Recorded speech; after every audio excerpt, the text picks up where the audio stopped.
दोस्तों और दर्शकों नमस्कार।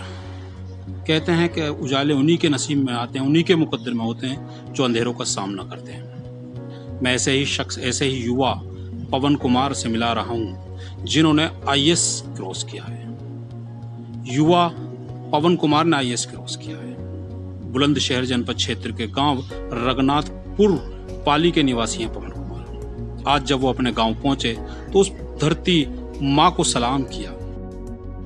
किताबी पढ़ाई के बाद वो ये नहीं भूले कि वो भी एक किसान के बेटे हैं। इसी को मिठाई खिला रहे हैं, बधाई दे रहे हैं क्योंकि पवन कुमार आईएएस को डॉक्टर चित्रा वर्मा जहांगीराबाद से भाई राजू साहब की पहुंचे हैं। राजू भाई अपनी बेटी डॉक्टर चित्रा के साथ आईएएस पवन कुमार को रघुनाथपुर से हमारे क्षेत्र की आन और बान शान कहे जाने वाले पवन कुमार को बधाई दे रहे हैं, उनके उज्जवल भविष्य की कामना। मैं नाजिम बेग अपना चैनल में सभी दर्शकों का स्वागत करता हूं। आप देख रहे हैं आपका अपना चैनल बिग न्यूज से। मेरे साथ निरंतर बने रहिए क्योंकि मैं आज रघुनाथपुर में पवन कुमार के घर पहुंचा हूँ, पाली रघुनाथपुर। मैं उनसे बात करूंगा किस तरीके से वो तैयारियां करी और यहाँ तक पहुंचे हैं। कहते हैं कि निकलकर आज इतने कामयाबी के सफर को कैसे कैसे उन्होंने यहाँ तक पहुंचाया। और मैं उन बच्चों की भी बात करूंगा, उन बच्चों स्टूडेंट जो यूपीएससी की तैयारियां कर रहे हैं उनके क्वेश्चन भी पवन कुमार से करूंगा जो कि मुझको दिए हैं उन्होंने। किस तरीके से यहाँ पर किस तरीके से सिलेबस की तैयारियां करें और क्या क्या चीजें उनके रास्ते में आएंगी और किस तरीके से उनको दूर करना है, ये सारी चीजें हम पवन कुमार से करेंगे आज उनके आवाज पर। तो चलिए मेरे साथ अब मैं पवन कुमार जी से ही बात कराता हूँ आपको। चलिए, मैं नाजिम बेग अपने चैनल में सभी दर्शकों का स्वागत करता हूं। आप देख रहे हैं आपका अपना चैनल बिग न्यूज से भी। मेरे साथ निरंतर बने रहिए क्योंकि मैं आज जिनसे मिला रहा हूं मेरे बराबर में बैठे हुए हैं हमारे ही क्षेत्र के आईएएस पवन कुमार जी। हालांकि मैं इंटरव्यू ले चुका हूं, परिवार के बीच आया था जब पवन कुमार जी शायद आए नहीं थे, लेकिन आज मेरा अकस्मात ये सौभाग्य है मेरे कि मैं आज उनके बराबर में बैठा हुआ और हम उनसे जानेंगे। क्योंकि मैं सबसे बड़ी बात ये बताता चलूं, जो यूपीएससी की तैयारियां कर रहे हैं मैं आज उन्हीं के सवाल पवन कुमार जी से पूछूंगा क्योंकि किस तरीके से वो तैयारियां करें और किस तरीके से वो यहां तक पहुंच सकते हैं जहां पवन कुमार जी पहुंचे हुए हैं। बहुत अच्छी बात है क्योंकि रूरल क्षेत्र से जुड़े हुए हैं, निर्धन परिवार से ताल्लुक रखते थे, अभी ये कहेंगे क्योंकि उसके बाद यहां तक पहुंचे हैं। परिवार बड़ा साधारण है, आपने भी देखो पिछली वीडियो में मैंने दिखाया था। झोपड़ी है और पिताजी खेतीबाड़ी करते हैं और किस तरीके का माहौल है, बिजली का कनेक्शन भी नहीं था उस समय।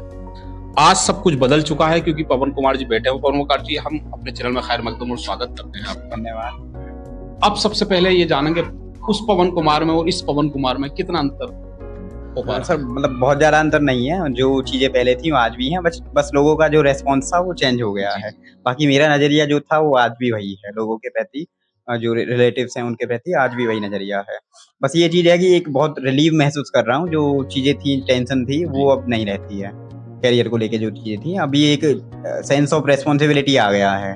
अभी बस ये एंजाइटी रहती है कि आगे जो रिस्पॉन्सिबिलिटी आएंगी मैं उनको कितने अच्छे से पूरा कर पाऊंगा। अच्छा, जैसे पवन कुमार जी अब आपके सहपाठी या दोस्त या रिश्तेदार या कजिन मिलते होंगे आपको, तो क्या रहता होगा उनका कि वाकई आईएएस पवन कुमार कह के बात करते हैं या पवन कुमार करके बात करते हैं? सर मतलब मैं प्रेफर करता हूँ कि जैसे मुझसे तब वो लोग बात करते थे वैसे ही बात करें, इसमें मुझे भी मतलब थोड़ा अलग नहीं लगता। तो अभी जो मेरे जानने वाले हैं, जो परिचित थे, वो आज भी वैसे ही बात करते हैं जैसे उस टाइम करते थे।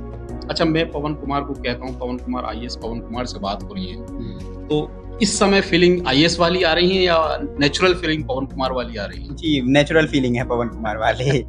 बता रहे हैं पवन कुमार जी बदलाव बिल्कुल नहीं है, ना ही बदलाव आने वाले समय में होगा। पवन कुमार जो पहले था, पवन कुमार आज भी वही है और आने वाला जो समय होगा उसी के पवन कुमार तब भी वही रहेगा। अच्छा पवन जी, सबसे पहली बात हम करेंगे जो बच्चे यूपीएससी की तैयारियां कर रहे हैं वो किस तरीके से इस मुकाम को पाएं और किस तरीके से उस मुकाम और इस मंजिल को आसान कर सकें। क्या तैयारियां करें, थोड़ा सा इसके बाद बताएं। सर सबसे पहले बहुत जरूरी ये है कि आप जब आपने टारगेट किया है कि आपको यूपीएससी करनी है, तो आपकी जो वजह है ना, वो वजह स्ट्रांग होनी चाहिए। वो वजह आपको क्लियर होनी चाहिए कि किस लिए आप बनना चाहते हैं, यूपीएससी आप किस लिए करना चाहते हैं। आप सोसाइटी को कुछ पे बैक करना चाहते हैं, आप लोगों की हेल्प करना चाहते हैं, या सिर्फ आपको जो पावर है, जो अथॉरिटी यहाँ पे मिलती है, केवल उसके लिए अचीव करना है। तो जब आपका टारगेट, आपका जो रीजन है वो क्लियर होगा, तो आपका जो डेडिकेशन है वो बहुत नेचुरल होगा। आप उतना लंबा टाइम जैसे इसमें चाहिए होता, कम से कम 2 वर्ष का, और काफी कठिन परिश्रम चाहिए होता, तो तभी आएगा जब आपका जो कॉज है वो नेचुरल है। तो वो स्वाभाविक है। इसके बाद में दूसरी चीज़ आती है कि आपने टारगेट सेट कर लिया है, अभी टारगेट के लिए आपको सिलेबस जानना होगा। जैसे मंजिल आपको पता है लेकिन रास्ता आपको तय करना है। तो यूपीएससी में रास्ता जो है सिलेबस है और एग्जाम पैटर्न है। तो आपको सिलेबस अच्छे से समझना होगा। सिलेबस से आप 2-3 बार एकदम अच्छे से गो थ्रू हो जाइए, सिलेबस को जान लीजिए। उसके बाद में तीसरी चीज़ आती है कि अभी आपको रास्ता भी पता हो गया लेकिन आपको सफ़र तय करना है। तो आपको अभी क्या है कि रिसोर्सेज आपको देखने पड़ेंगे कि जैसे आपके पास ज्योग्राफी है, हिस्ट्री है, तो इनके सारे रिसोर्सेज आप कहाँ से करेंगे, चाहे वो कोचिंग हो, चाहे स्टैंडर्ड बुक्स हों, तो वो आपने अच्छे से करनी है। अब जो लास्ट में जो चीज़ आती है वो होती है आपकी मेहनत, जो सबसे ज़्यादा जो यहाँ पे मैटर करती है। तो मेहनत में फिर है कि आपने टारगेट देख लिया है, रिसोर्सेज आपको पता है, अब बस हार्ड वर्क आपको चाहिए होता है। यहाँ पे हार्ड वर्क का कोई दूसरा ऐसे मतलब अल्टरनेटिव नहीं है, आपको हार्ड वर्क करना ही करना पड़ेगा। तो ये चीज़ें आपको समझनी पड़ेंगी। अच्छा पवन जी, जैसे कहा जाता है कि जिनके सपने बड़े होते हैं वो देर तक सोते हैं जी। तो मैं पूछूंगा, पवन कुमार सुबह कितने बजे उठा करते थे और किस तरीके से वो शाम की पढ़ाई किया करते थे? सर मेरे साथ ऐसा था कि मैं मतलब सुबह जल्दी उठ के पढ़ने वालों में से नहीं था। जी, जी। मैं रात्रिचर था, मतलब जी, जी। मेरा था कि रात में 3-4 बजे तक पढ़ना, 2-3-4 बजे तक पढ़ना, जैसा भी जब संभव हो पाए। उसके बाद में फिर सोना और सुबह 9 या 10 बजे जगना। उसके बाद में फ्रेश होकर जो दैनिक एक्टिविटीज़ होती हैं वो करने के बाद में फिर पढ़ाई करना।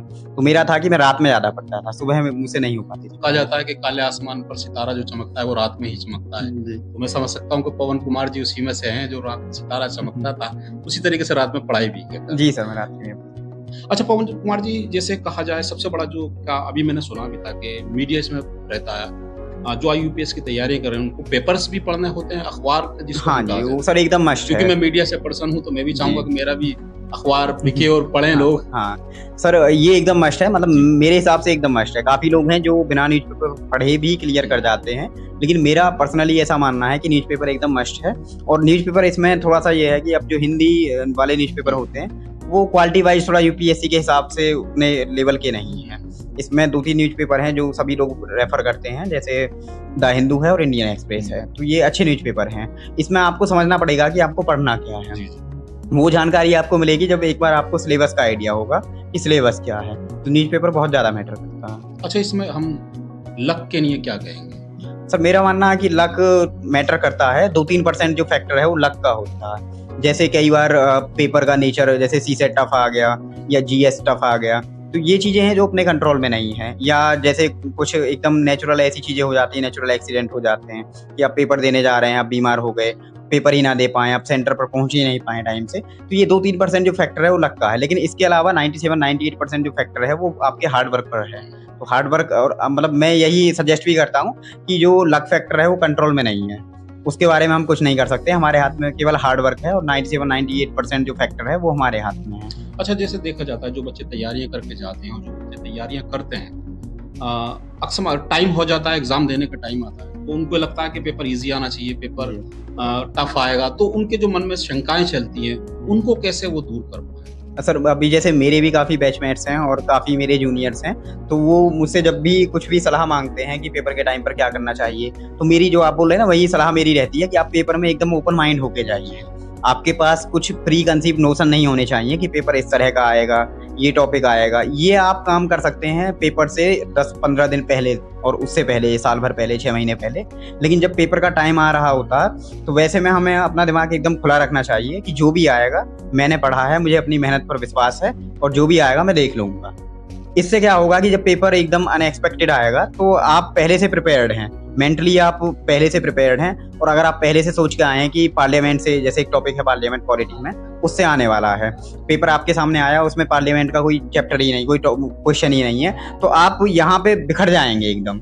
जो क्वेश्चन आपके बन रहे होंगे वो भी नहीं बनेंगे। तो ऐसे में मैं हमेशा ही बोलता हूँ कि आप एकदम स्टेबल होके जाइए, कुछ भी प्री कंसीव नोशन मत रखिए, एकदम खुले दिमाग से जाइए, पेपर को पेपर की तरह लीजिए।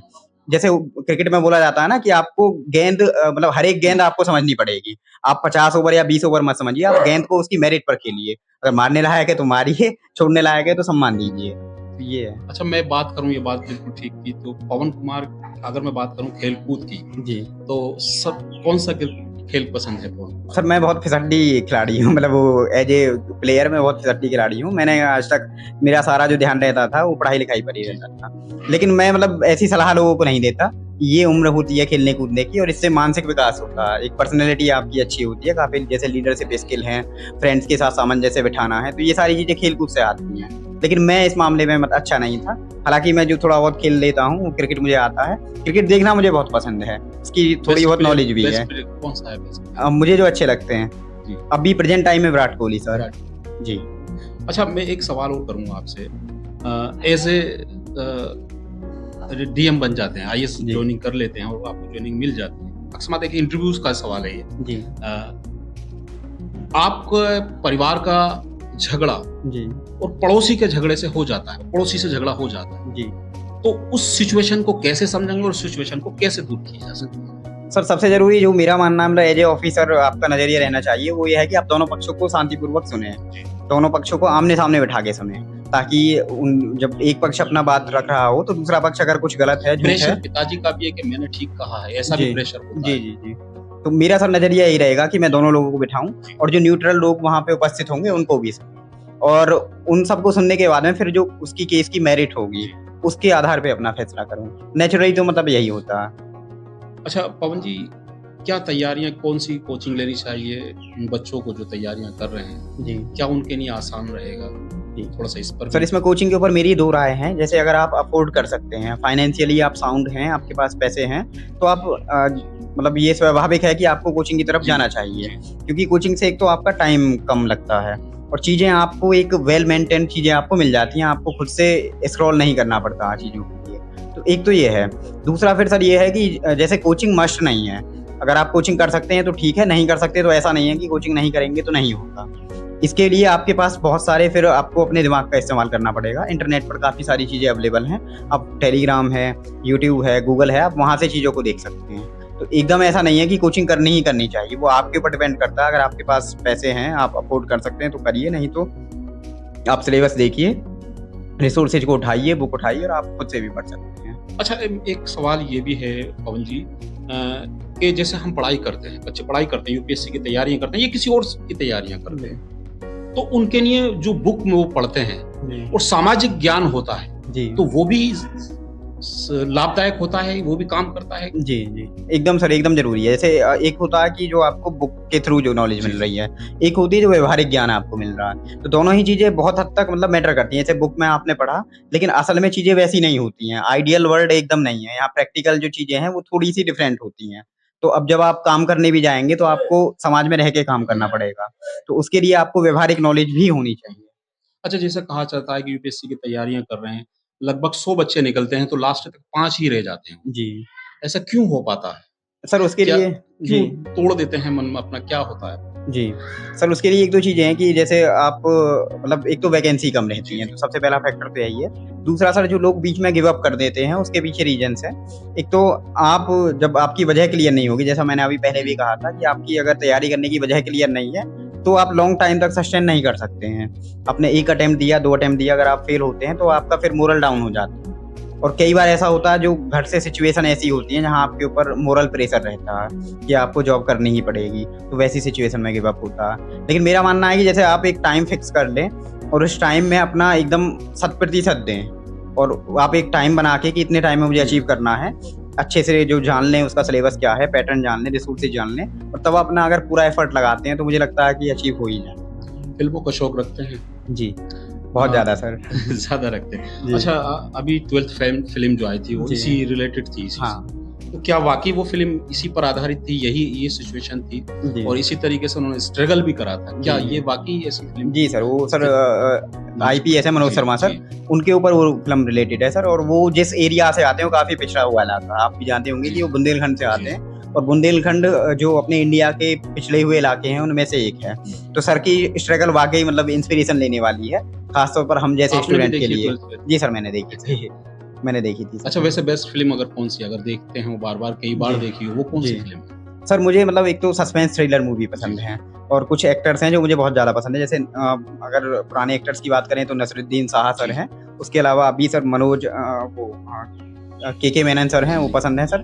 इसके अलावा मनोज वाजपेयी सर। तो मैं इन जो एक्टर हैं उनको लाइक करता हूँ, और सस्पेंस थ्रिलर मूवी या आर्मी और कॉप बेस्ड मूवी होती हैं, वो मुझे अच्छी लगती हैं। अच्छा, अब लास्ट क्वेश्चन हमारा। जी। पढ़ाई भी हो गई और मैं समझता हूँ कि अब करियर भी होने वाला है। जी। लास्ट क्वेश्चन शादी का आता है, तो जी। इसके बारे में क्या सोचा है? सर अभी तो नहीं, अभी तो जैसे काफ़ी सारी रिस्पॉन्सिबिलिटी हैं। अभी जैसे अभी घर देखना है, उसके बाद में मेरी बहनें हैं, वो मुझसे छोटी हैं लेकिन शादी उनकी देखनी है पहले और शादी उनको उनकी। कामयाब, हाँ, उनको कामयाब करना है। वो पढ़ाई लिखाई करेंगी, जो भी उनका एम होगा उसको अचीव कराना है। उसके बाद में सर अभी 4-5 साल तो कुछ ऐसा प्लान नहीं है, उसके बाद में फिर अच्छा, देखा एक जाएगा। सवाल मेरा रह गया, अभी किसी ने करा था मुझसे। जी। वो सवाल ये था कि अगर कोई बच्चा या कोई यूपीएससी की तैयारियां कर रहा है जी। और वो पवन कुमार से हेल्प चाहता है, जी। तो क्या पवन कुमार उसके लिए तैयार रहेंगे? जी सर, जी सर। मैं सर हमेशा मतलब इस चीज़ के लिए तैयार हूँ कि जो मैंने लोगों से लिया, जो सोसाइटी से लिया है, वो मुझे पे बैक करना है और मैं अपनी कैपेसिटी में, अपने सामर्थ्य में जितना ज़्यादा होगा, उतना करने के लिए मैं हमेशा तैयार हूँ। आप जब भी जैसे भी मुझे अप्रोच करेंगे, मैं हमेशा एक्सेसिबल, अप्रोचेबल रहूँगा, जहाँ भी रहूँगा। तो आपको जैसी भी हेल्प चाहिए, जो भी मेरे सामर्थ्य में है, मैं हमेशा तैयार रहूँगा। हमारे दर्शकों और से और जो आपको देख पा रहे हैं और यूपीएससी की तैयारियां कर रहे हैं, क्या कहना चाहते हैं हमारे दर्शकों से आप? सर एक ही कहना है मेरा कि आप जैसे अपना टारगेट आप फिक्स कर लीजिए। टारगेट आपका फिक्स हो गया तो उसके बाद में उसको अचीव करने के लिए आपके जो रिसोर्सेज हैं, आपका जो प्लान है वो एकदम अच्छा होना चाहिए। वेल प्लान आपका जो प्रोसेस है वो होनी चाहिए। उसके बाद में सर हार्ड वर्क बहुत मैटर करता है। आप चाहे पढ़ाई में हो, चाहे स्पोर्ट्स में हो, चाहे एक्टिंग में हो, जहाँ भी आप हैं, हार्ड वर्क बहुत मैटर करता है। और इसमें मेरा मानना है कि जैसे शाहरुख खान सर की एक लाइन है कि अगर आप किसी चीज़ को सच्चे मन से चाहें तो सारी कायनात उसे मिलाने में लग जाती है। तो मैं इस चीज़ में बहुत बिलीव करता हूँ कि अगर आपने एक बार ठान लिया है और आप अपना 100% दे रहे हैं, तो वो चीज़ ज़रूर आपको एक ना एक दिन मिल जाएगी। चलिए, थे हमारे साथ पवन कुमार जो आईएएस की 239 रैंक थी और पास आउट हैं और तैयारियां हैं आगे की। अब फ्यूचर रोशनी भरा है, उजाले भरा है। और मैं चाहता हूं जो मेरे चैनल को माध्यम से दर्शक और मेरे जो स्टूडेंट देख पा रहे हो, जो यूपीएससी की तैयारियां कर रहे हैं, शायद उनको आज बहुत रिलीफ मिलेगा, क्योंकि वो बातें बताई हैं पवन कुमार जी ने जो उनके भविष्य को डेवलप करेंगी, जो उनके पढ़ाई को आसान करेंगी और इस मुकाम तक पहुंचाने की जो मंजिल है उसको भी आसान करेंगी। तो चलिए, अब हम विदा लेते हैं। हम चाहते हैं कि आप हमारे चैनल को सब्सक्राइब और लिंक को शेयर जरूर करें। जो आज हमारी बात पवन कुमार जी से हुई है वो और लोगों तक और स्टूडेंट तक जरूर पहुंचे। नमस्कार, खुदा हाफिज।